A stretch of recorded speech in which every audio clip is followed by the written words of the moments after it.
Gulab jamun mix இல்லாமலேயே வீட்லேயே bread வச்சு எப்படி சிம்பிளாக குலாப் ஜாமுன் செய்யலான்னு பார்க்கலாம் வாங்க.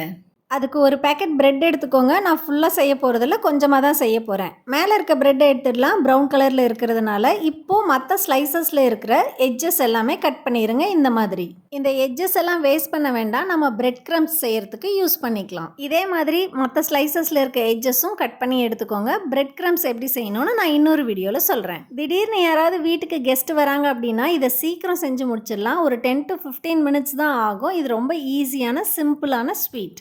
நான் ஒரு 9 ஸ்லைசஸ் எடுத்திருக்கேன். எனக்கு இது போதுமானது. உங்களுக்கு இன்னும் ஜாஸ்தி வேணும் அப்படின்னா நீங்கள் கூட எடுத்துக்கோங்க. இதை சின்ன சின்னதாக பிச்சு போட்டுக்கோங்க. இந்த மாதிரி இதை நல்லா உதிர்த்து விடுங்க. நல்லா குட்டி குட்டியாக பிச்சு போடுங்க. அப்போ தான் நமக்கு பிசைகிறதுக்கு கொஞ்சம் ஈஸியாக இருக்கும்.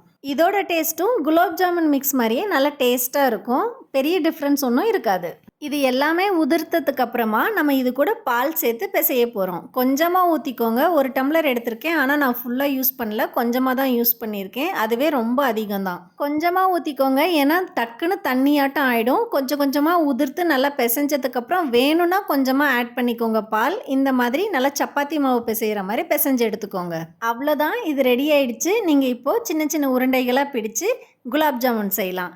ஒருவேளை நீங்கள் ஒரு 5 நிமிஷம் மூடி வைக்கணும்னு நினச்சிங்க அப்படின்னா ஒரு 5 நிமிஷம் மூடி வைங்க. நான் உடனேயே செய்கிறேன், நான் மூடியெல்லாம் வைக்கல. இப்போ சின்ன சின்ன உருண்டைகளை இந்த மாதிரி உருட்டி எடுத்துக்கோங்க. மேலே எந்த வெடிப்பும் இல்லாமல் நல்லா சாஃப்டாக உருட்டி எடுத்துக்கோங்க.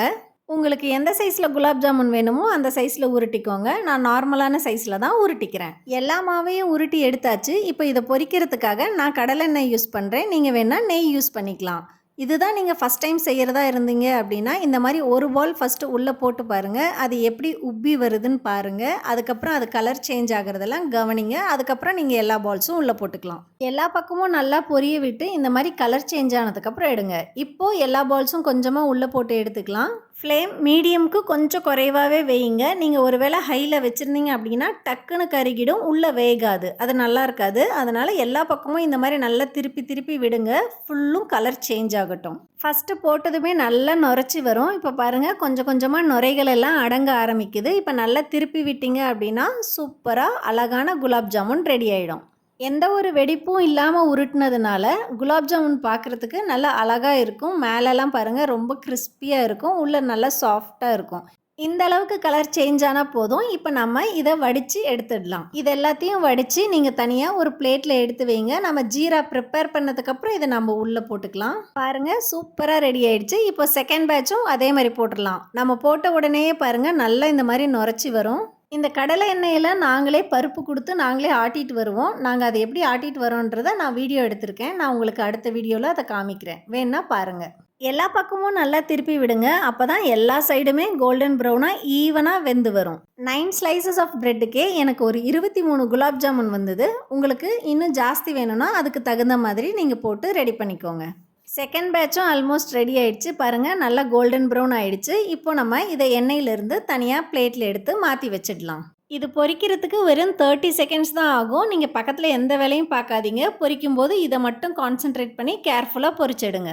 குலாப் ஜாமுன் உருட்டும் போது வெடிப்பு இல்லாமல் உருட்டுங்க. ஒருவேளை வெடிப்பு இருந்தது அப்படின்னா நம்ம ஜீராவில் ஊற வைக்கும் போது அது உடையிறதுக்கு நிறைய வாய்ப்பு இருக்குது. அதே சமயம் நம்ம எடுக்கும் போதும் நல்லா உடஞ்சி வந்துடும். இப்போ பொரிச்சு வச்ச குலாப் ஜாமுனை ஊற வைக்கிறதுக்காக ஜீரா வாட்டர் ரெடி பண்ணிடலாம். 1 டம்ளர் தண்ணிக்கு நான் 1/2 கப் சர்க்கரை எடுத்திருக்கேன். இது கூடவே 2 ஏலக்காவை நல்லா இடித்து இது கூட ஆட் பண்ணிக்க போகிறேன். ஜீரா வாட்டர் கம்பி பதம் கொண்டு வரணுன்ற அவசியம்லாம் இல்லை. சர்க்கரை கரைஞ்சதுனாவே போதும். அதுக்கப்புறம் ஒரு 1 மினிட் கொதிக்க விட்டு இறக்கிட்டா jeera water ready.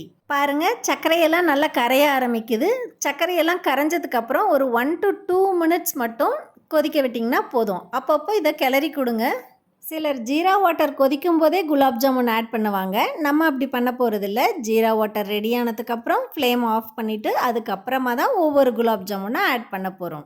Jeera water ready ஆகிடுச்சு. இப்போ ஃப்ளேம் ஆஃப் பண்ணிடலாம். பாருங்கள், நல்லா கலந்து கொடுத்தாச்சு. இப்போ ஒவ்வொரு குலாப் ஜாமுனாக ஆட் பண்ணலாம். அந்த சூடுலேயே இந்த குலாப் ஜாமுன் நல்லா ஊறி சாஃப்டாக இருக்கும். இந்த கடாய் ஃப்ளாட்டாக இருக்கிறதுனால ஜீரா சரியாக மூழ்கலை. அதனால் நான் கடாயை கொஞ்சமாக இந்த மாதிரி ஷேக் பண்ணி விட போகிறேன். அப்போ தான் எல்லா சைடும் ஜீரா அழகாக ஊறி வரும். ஒரு 15 மினிட்ஸில் இந்த குலாப் ஜாமுன் இந்த ஜீராவில் நல்லா ஊறி வந்துடும். இதை சில்லுன்னு சர்வ் பண்ணால் நல்லாயிருக்கும். அதனால் நாங்கள் இது ஒரு 15 மினிட்ஸ்க்கு அப்புறம் ஃப்ரிட்ஜில் வச்சுக்குவோம். உங்களுக்கு என்ன மாதிரி விருப்பமோ அந்த மாதிரி சர்வ் பண்ணுங்கள். ஒன்ஸ் ட்ரை பண்ணி பார்த்துட்டு எப்படி வந்துச்சுன்னு கமெண்ட் பண்ணுங்கள்.